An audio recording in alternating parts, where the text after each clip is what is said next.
Chapter 41, May 19th, 2020, 6:30 p.m. To my surprise, I wasn't murdered in my sleep and woke up to the calls of dinner. I have to say I expected that to be my last nap ever. If it were, I honestly wouldn't have minded too much. I felt so depressed at that moment that death felt like the only way to escape this hell. It was a surprise, to be sure, but a welcome one. Dinner tonight was fried and crispy vegetables with ancient pieces of beef. They probably dug it up from some Bronze Age archaeological sites and cooked it.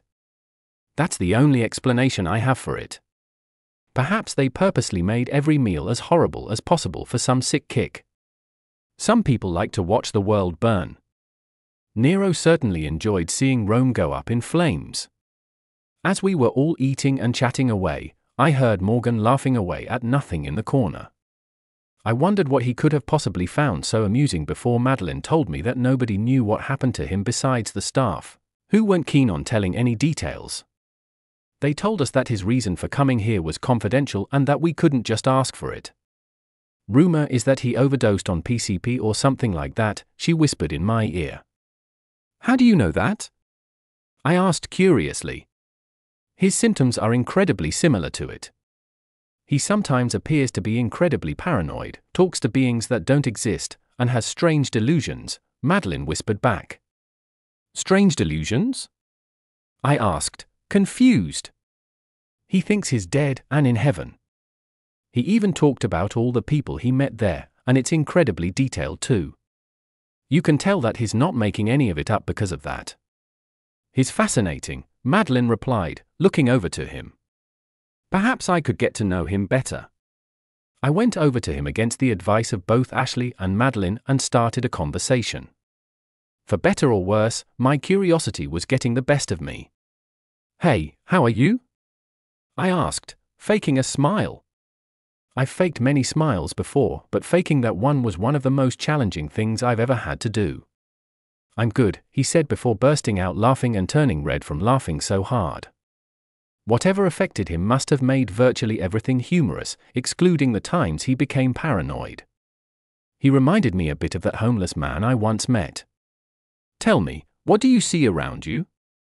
I asked curiously, hoping to see how he saw the world differently than the rest of us. A dream, he replied, suddenly taking everything seriously. This isn't a dream, we're in reality right now, I replied concernedly. Then why does everything look like one? He asked, looking all around and pointing at random objects as if to prove a point. I don't know, what does a dream look like to you?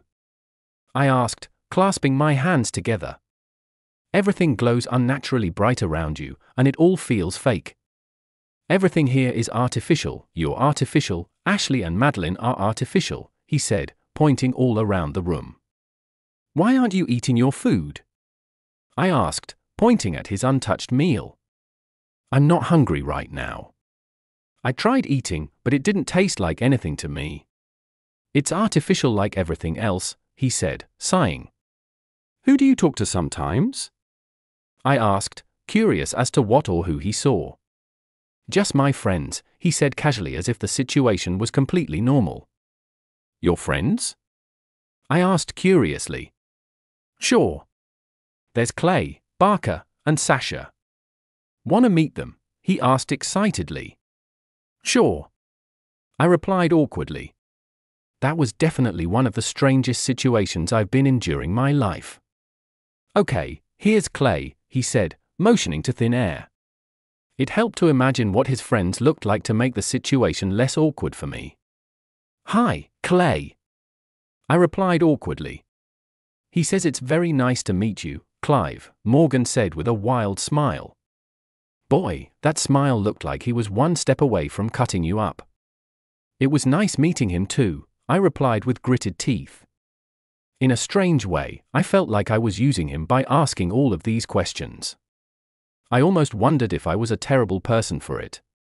Oh, they gotta go, he said, frowning. Count me in,